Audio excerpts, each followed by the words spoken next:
তো আমরা এখন যে জায়গাটিতে এসেছি সেটা হচ্ছে ডাউহিল ফরেস্ট। আর এই জায়গাটা সম্পর্কে পুরো ডিটেলস ভিডিওটা কিন্তু আমার চ্যানেলে আছে, সেটা তোমরা গিয়ে দেখে আসতে পারো। তোমাদেরকে একটা কথা বলি, মানে কথাটা শুনতে আজব হলেও কথাটা সত্যি। কারণ আমরা ডাউহিল ফরেস্টে যখন ঢুকেছি একটা জনপ্রাণীকেও দেখতে পাইনি, শুধু নিচে কটা গার্ড ছিল আর তারপর আমরা যখন গিয়েছি তখন ওই দুপুর 3টের মতো বাজছিল। তখন ভয়টা অবশ্য লাগেনি, কিন্তু একটা মানুষও নেই এটা ভেবে কেমন যেন একটা লাগছিল যে কেন এখানে একটা মানুষও নেই।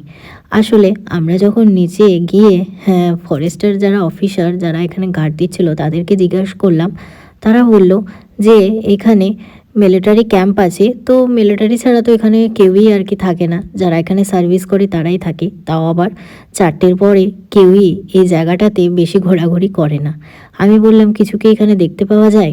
বলল না, সেভাবে তো কেউ কিছু দেখতে পায়নি বলাটাও ভুল হবে, আবার দেখতেও পেয়েছে অনেকে, আবার আমরাও দেখতে পেয়েছি।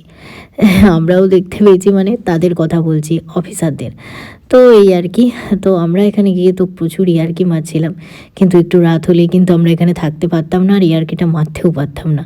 তো আমি বাবাকে বলছিলাম ওই দেখো ভূত, ওই দেখো ভূত, এরকম করে ইয়ার্কি করছিলাম। তো এবার আমরা যাচ্ছি ডেট রোডের দিকে।